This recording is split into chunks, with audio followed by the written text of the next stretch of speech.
Hello, it's the Artful Geek Girl, and today I am taking an art journal challenge called the Take 5 Art Journal Challenge. I was inspired by Leanne of Creatively Free to Be Me, and I will link to her awesome YouTube channel below. Here are the supplies that I use, but I'm also going to put those below. This is the first page in my brand new Jane Davenport hardcover 9x12 art journal.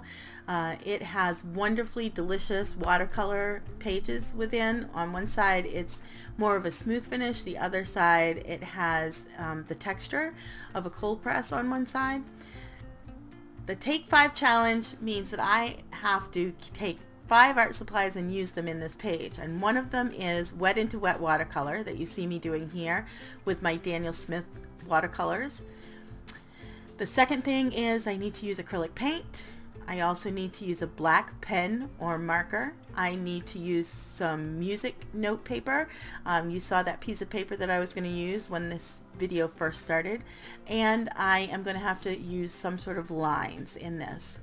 So I am getting right into my wet into wet here. You saw me wet down my entire paper with plain water, and then I've made my Daniel Smith watercolors, the pans, really juicy so that they're really wet when I drop the color in there. I'm letting them drip. I'm picking my drips up from my nonstick mat and re-adding them. I just want to get some really cool designs in there with this wet into wet. I really want to see what I can do with the pooling effect and dripping effects and see what will happen. I'm dropping some ultramarine blue in there.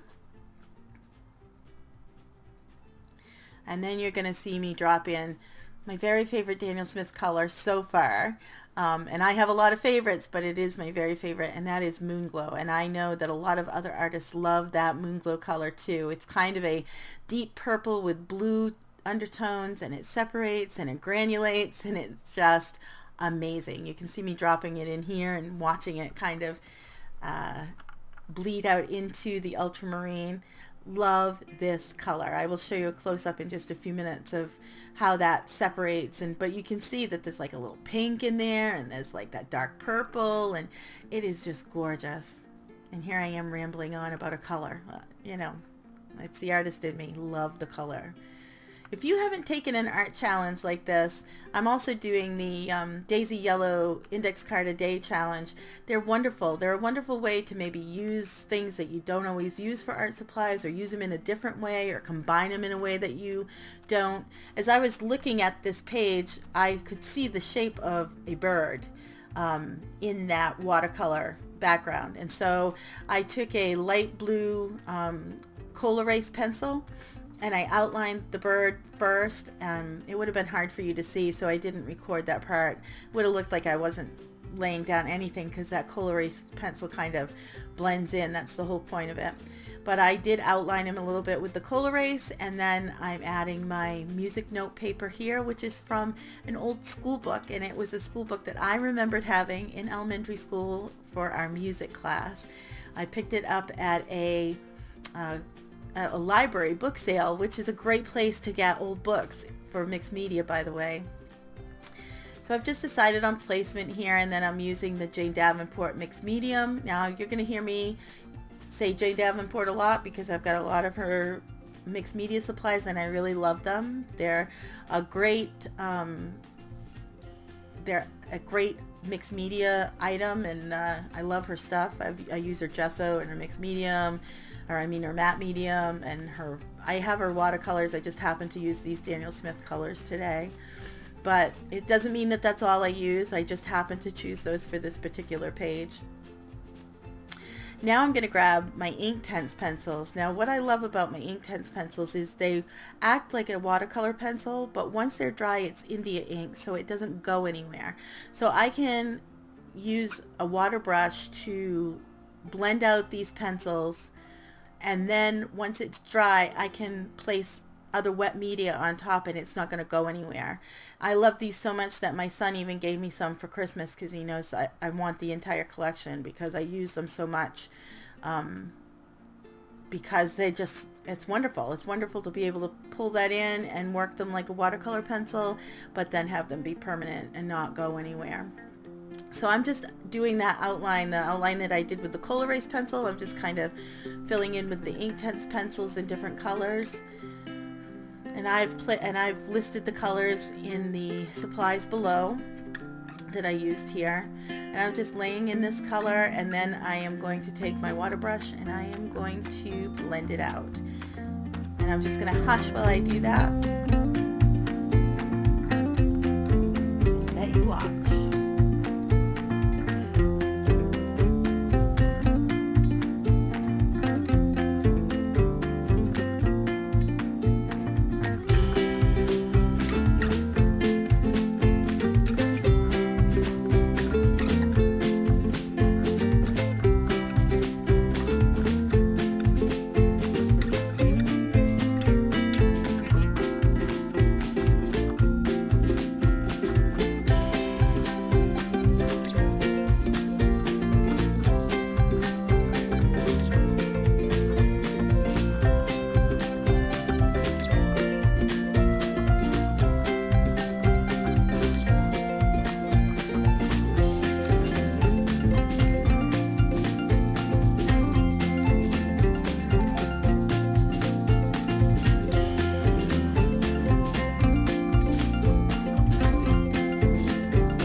For the dim lighting here. We had a pretty heavy thunderstorm go through and it got really dark outside, and I had to turn the lights on, and the lighting, I hadn't set the lighting up real well because I didn't expect to have to use it, so it's a little dim here. It'll get better afterwards.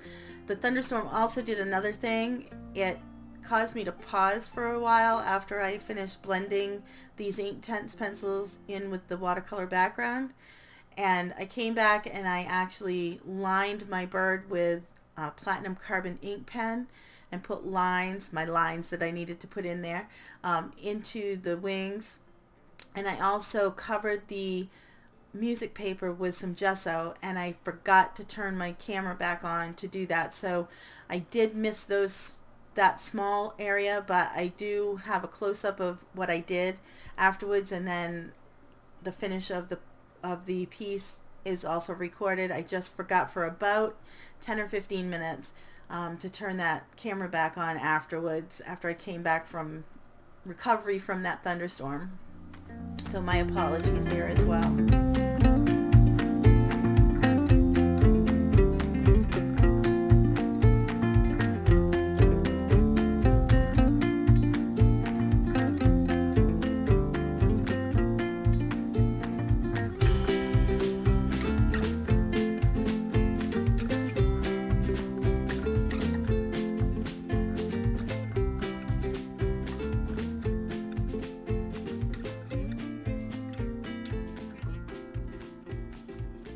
Here I am using a pink Tombow marker, and I'm doing my water brush to the tip of the marker, and this is just a pink. I wanted to add a little bit of pink to the bird's tummy, and then I use a sienna gold to deepen the orangish color of the bird's beak, both using Tombow markers in both cases.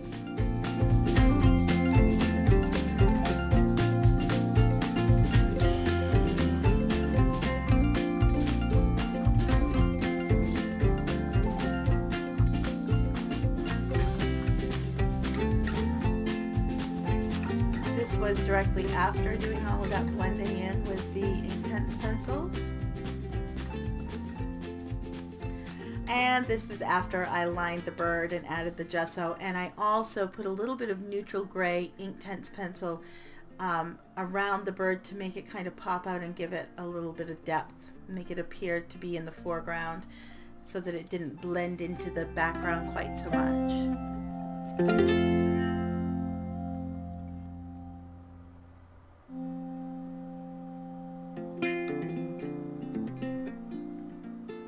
Now came the challenge for me. I wasn't quite sure how I was going to use acrylic paint with all of this water medium. I don't normally do that. Occasionally I'll add a little bit of white acrylic paint when I'm doing skin tones, but I don't generally, like if I'm doing a piece like this, Usually it's all water-based mediums. So this part of the challenge was a challenge. So I pulled out my Crafters Workshop spatter stencil and my Jane Davenport acrylic paint, which I love because it's matte, and if I had wanted to write on top of this, work on top of this with different things, I could, because it doesn't have that glossy finish like a lot of acrylics do. I used a navy blue, which has come to be my go-to rather than black. Black used to always be my go-to, and now it's kind of a toss-up, but I think I go to that navy blue Jane Davenport a little more often. So I used the navy blue, I used a turquoise, and then you're going to also see me use a light purple, so that I'm kind of pulling all of the main colors here from my piece into the acrylic and kind of tying it in.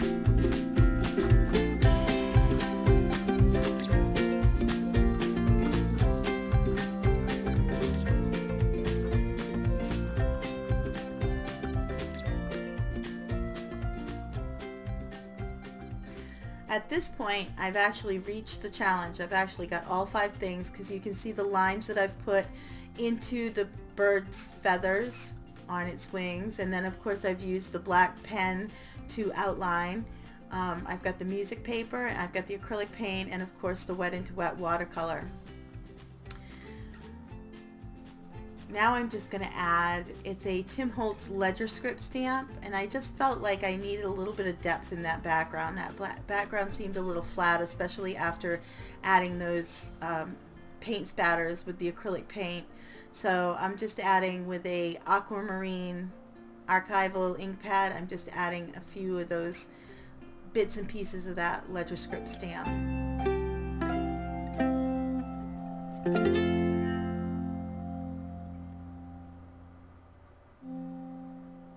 Now for a split second I thought I was all done, and then I decided, well, if I want to journal later on, I kind of need some place to journal. So I took a little bit of white gesso and just made me a lighter spot on the page. You can still see things through it, but should I want to come in and journal, I have a spot where I can journal and it can be seen. And then I thought it was done, but then I was like, well, no, do I want to put a border around this? So I used my pencil. And once I put it on with my pencil, I'm like, yeah, I think I want a border on there. So again, I take my platinum carbon ink pen. Jane Davenport calls it an epic pen because it is epic. It's waterproof, and so nothing moves after you do it. And I'm just adding some loose lines, a loose border around this piece.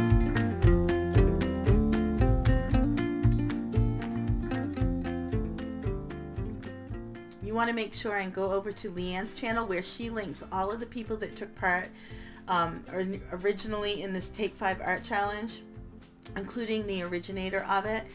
I had so much fun watching them, and it was so inspiring, and that's what inspired me to create my own. So I would encourage you to go ahead and go check out Leanne, and then check out everybody else that did the challenge as well. It was a lot of fun, and it caused me to do something I normally wouldn't do, which was use the acrylic with the water-soluble media, and I really liked the way it turned out. If you enjoyed this video, I encourage you to give it a thumbs up and to subscribe to my channel to see all of my stuff like this. And I also have some extra special stuff over on my Patreon channel, along with some really cool giveaways and challenges, so check that out as well. Thanks for watching!